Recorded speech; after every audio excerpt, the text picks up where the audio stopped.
Join us as we make our departure from Fernandina Beach on a 250 nautical mile journey south to West Palm. This 2-night passage wouldn't be complete without system failure, seasickness, and sleep deprivation. We are Paige and Daniel, traveling with our Great Dane Winston on our 38-foot catamaran to see what lies beyond the horizon. Thank you for your support, and a big shout out to our patrons who help keep the dream alive. Good foggy morning, everyone. Oh my goodness. Today's the day. For real this time. For real this time. But before we do anything else, coffee.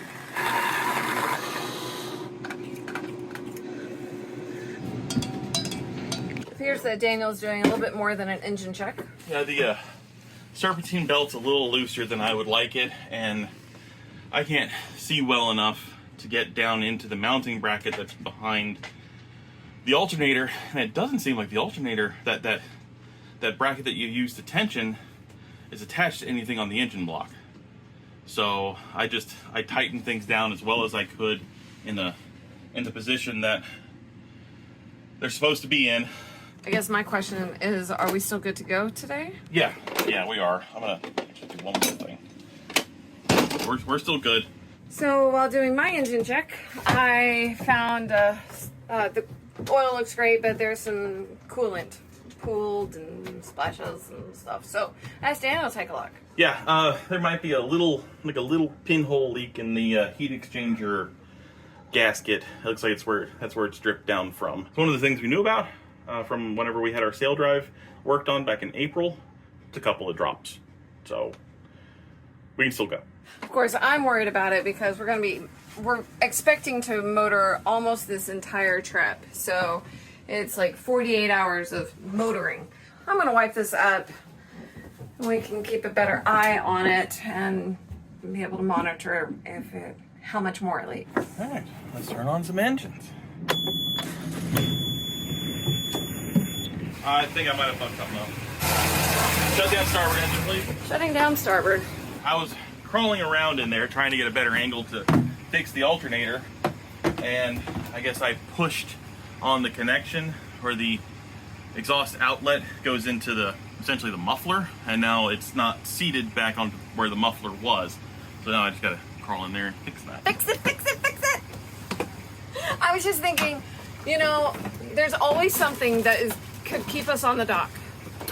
And so we have to kind of weigh out, is it gonna be like the coolant? Is it kind of a little bit of a problem, or is it a big problem?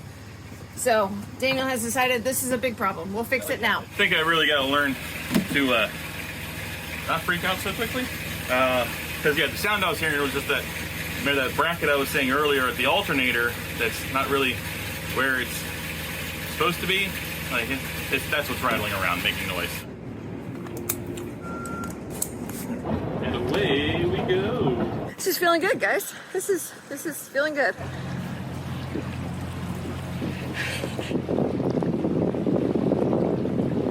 Fernandina Harbor Marina, plot twist. Hey, Captain, go ahead. Hey there, we just wanted to say thank you all for the hospitality and all the work you guys have done for us. We love y'all, and we will see you next time. Aw, we love you too. Come back and see us.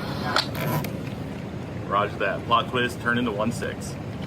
Fernandina Harbor Marina, also returning the 1-6. Fair winds and following seas. I'm gonna cry.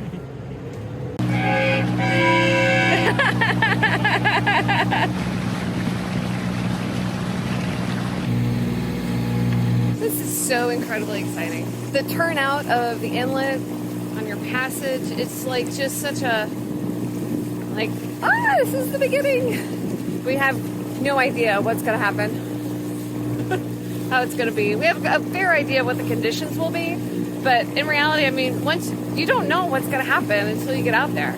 Now there's a good quote, a wise man, Captain Ron, he said, it's gonna happen out there. Anything's gonna happen, it's gonna happen out there. We are now clear of the jetties that protect Fernandina Beach, and now it is time to make our turn south. Hard to start.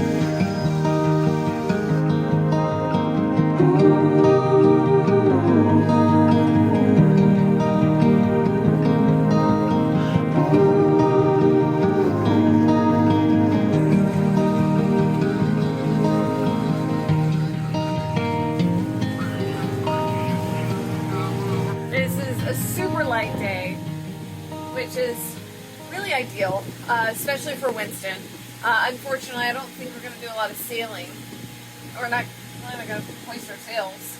No. I mean, we're making Right now, at least. we're making 6 knots over ground, and we're showing a parent wind of 8 knots, like right at our nose. But you know, we'll find wind eventually. Yes, we will.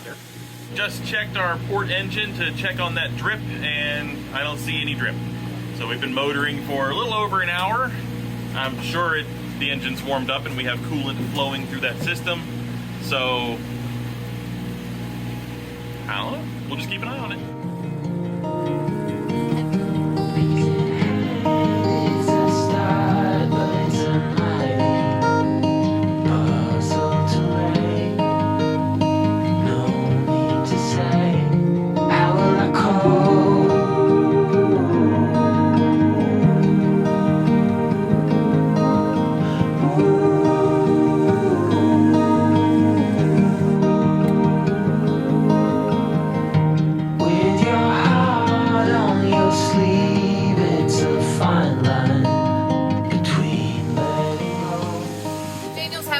Sleeping, and we just don't normally sleep, you know, in the early afternoon, 3 to 6 o'clock, so it's just a little strange for us, which is probably why he's having a hard time sleeping. But now he's like thinks he's hearing things, and he's running around.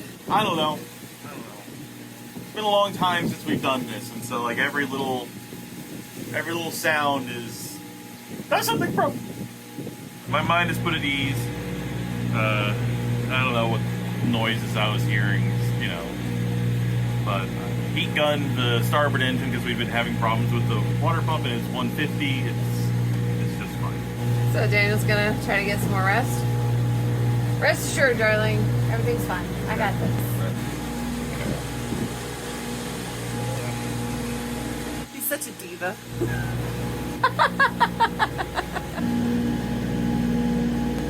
Okay, friends. We are coming up on the Jacksonville Inlet, and it is a very busy port. A lot of commercial traffic, big tankers and freight, and so there's just a lot going on. And I don't know why Daniel is not sleeping, but maybe he just doesn't trust my abilities to navigate through it. I don't know. It's not true at all. It's not even remotely true.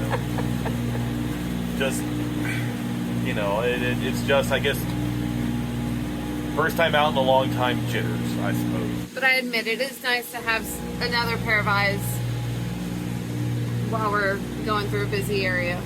So, I don't mind at this moment.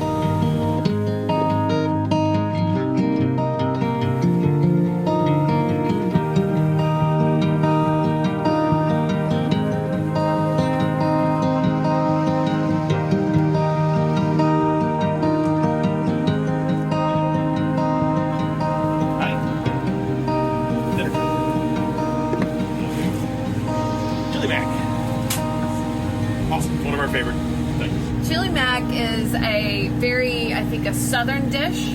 It is mac and cheese and chili. And in the perfect ratio, it is absolutely delicious. And then some pineapple slices for dessert. Look at Dana getting all fancy.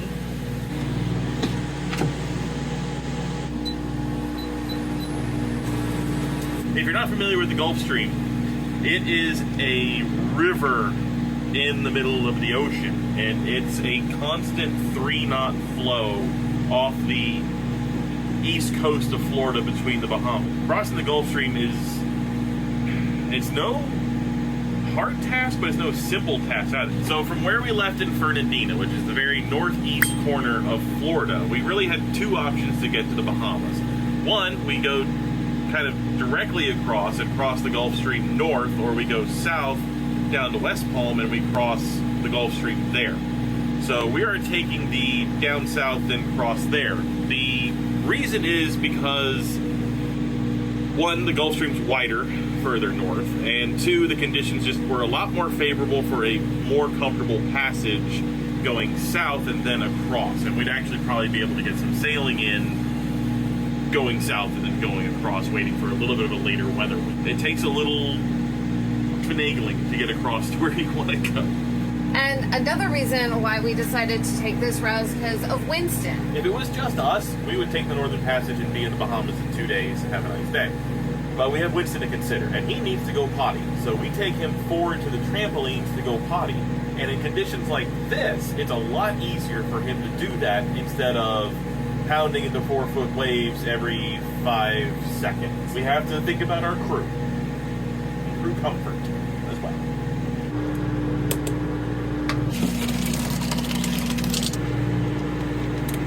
That looks so gross and gourmet, don't you think? I mean, it's Annie's, so it's quality, right? Now, we are native-born Texicans, so this is an abomination before God.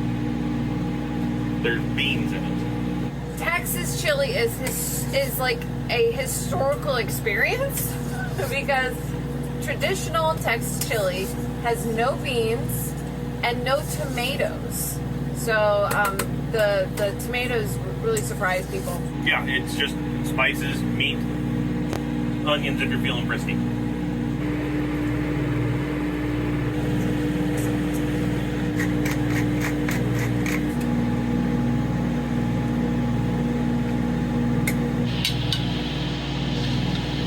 Nice having dinner on the patio.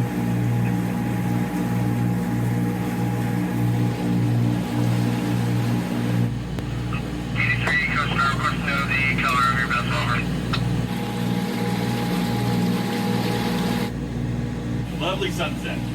Red sky at night. Sailor's delight. The one thing I'm not looking forward to on this sail is the fog. We are anticipating fog rolling in once the sun goes down, and more so at around 9 p.m. in about 2 hours. We've never traveled in fog before, and it's going to be fog at night, and so we're going to have our radar on and see how this works. But it looks like it's already starting to come in. It's pointing our direction of travel. Okay. So that's fog.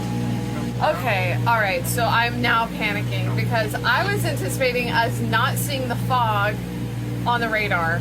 Oh no, that's land. I'm sorry. This is gonna go over here. All right, that makes so much better. Lot more sense. Okay. That's where land is. Yeah. Okay, panic is down now. Because if it's all fog, then how are we going to be able to see on the radar? But that's a non-issue. Oh, Daniel, look in front of us. No. That is a rocket. No, it is. Holy crap.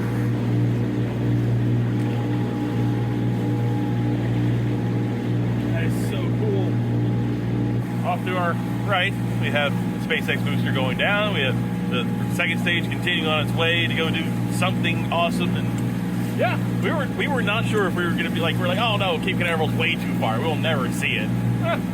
Dinner and a show.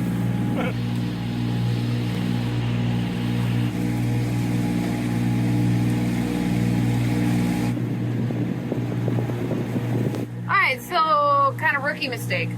Constant rookie mistakes, right? We left the dock without verifying that our navigation lights still work. Apparently our starboard light is off. So we have a little backup light. I'm gonna put it on the front starboard bow and we'll figure it out in a minute. It fell out. Okay. This is stuck on, at least it's stuck on and not stuck off. But this thing is not staying in this thing. It's probably a good idea. Yep. It is now very nighttime. If I fall off, it'll be hard for Daniel to find me. Yes, it would. So don't do that. And of course, I have no idea how long this battery is actually going to last. Which only stresses me a little. But we have replacement batteries, right? Yes, we do. Okay. Yeah. And we're fine. Yeah.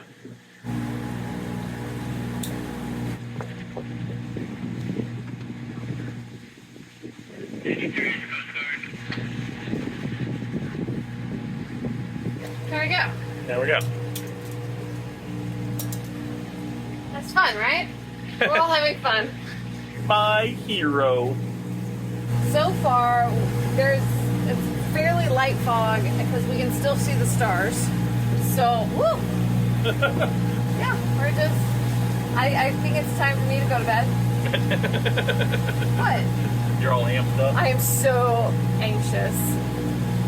But everything's like totally fine. And we've gone through sunset because we have a thing. Every time we've done overnights and sunset happens, the wind picks up and things go kooky, and we're through sunset now. So, Yep. we're fed. Winston's fed. It's time to start night shifts.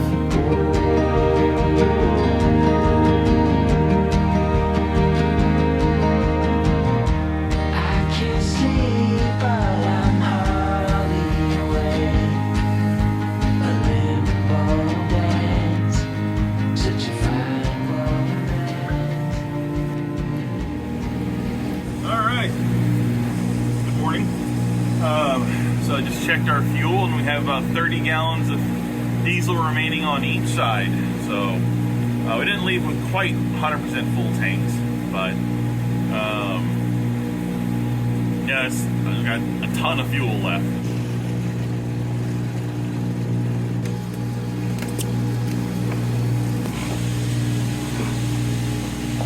I'm exhausted. I didn't get any real sleep last night, and maybe it's just the first night of the passage, or it's just, hard to sleep in hours that you're not used to sleeping, and then it's so cold. Oh my gosh, guys. It was like, I was just thankful that we didn't leave when it was like 35 degrees outside, because 65 was too cold for me. I know that sounds ridiculous, but I just couldn't warm up. Yeah, I didn't get sleep my first sleep shift, but the last sleep shift I had from 4 a.m. to now 7 a.m. I got some sleep, so I'm feeling plucky. With the needle bouncing back and forth like that, it's just nothing. But try and get you a shot of the anemometer.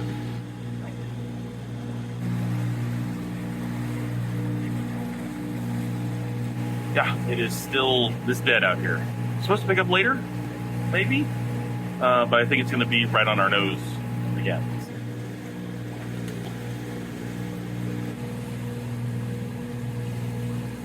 We're looking at weather, just seeing, conditions, current conditions matching what the weather models say. And what it says we're experiencing right now are waves of 2.5 feet every 9.2 seconds.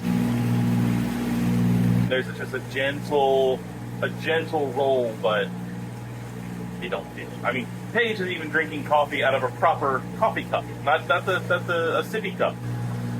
I think she's still tired. Your wave predict wind lesson for the day.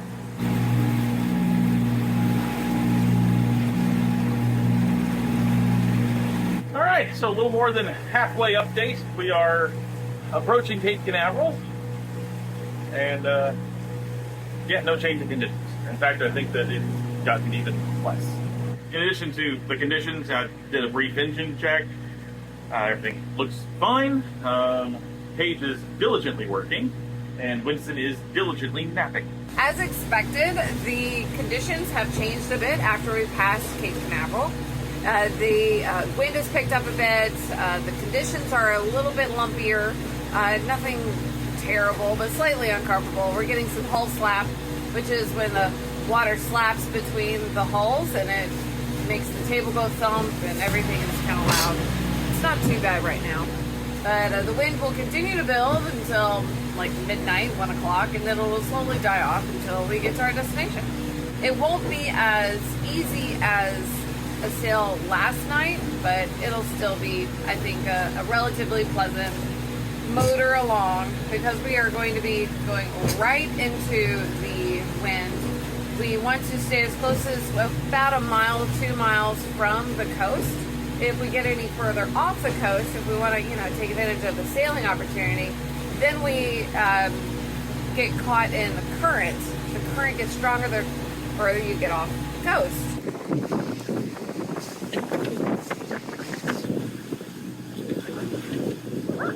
How was that? It's a little wet up there right now. I got it on, and it's on. I made sure that it was on before I left it up there. A little lumpy. Yeah. So for those of you who are new here, I get seasick. I never got seasick until I got on a catamaran. And the first time I was on a catamaran, I was sick. Terribly seasick. Very sick. Now you seem to get seasick on anything. Oh my god. So yeah, I was like, this is going to be a really rocky, rolling kind of night. So today's the first time that I am testing a Conventional seasick medication. yes, it is less drowsy Dramamine. We'll see. I might be doing this night shift all by myself. Gosh, I hope not. That'd be awful. It would. It's good because I'm already tired. But you go ahead at 6 o'clock. I can wake you at 10.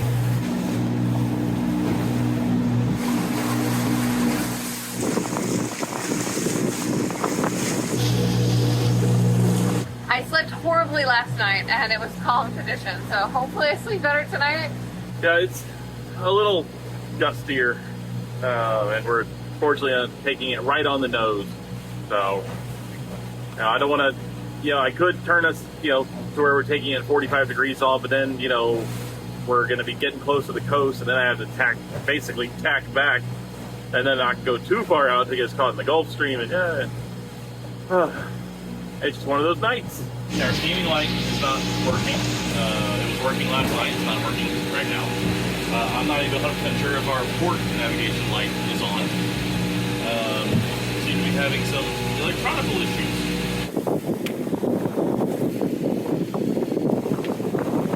Well, that's good. Yeah, I don't know what's going on with our steaming light. We have our deck light, which does seem to be working. I guess whenever we get to West Palm, I'll poke my head into the connector things there and the back of the panel there and see if there's a loose connection or something. And if not, then it's up there. Oh, a lumpy night is not an exaggeration. And the whole slap and the thumping is, in my opinion, the worst part of it.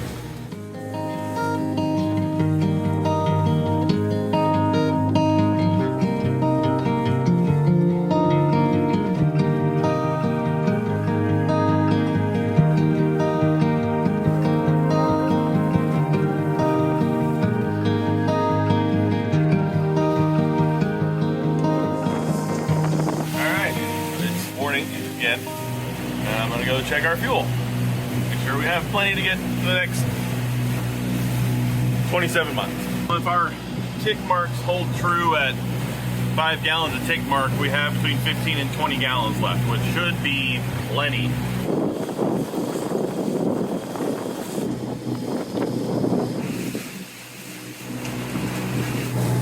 We're going to stop in West Palm for some fuel, some rest, and then we'll hop over to the Bahamas once we have an ideal weather window. It's been 1 day and 22 hours since we left Fernandina, and I think we've probably gotten, I don't know, maybe 8 hours of sleep each in that time. We're tired. The boat needs a wash, and we have to figure out what's going on with our nav lights. So now's a good time to do it before we get going. Yeah. We are almost there. About 3 miles until we make the turn into the West Palm Inlet.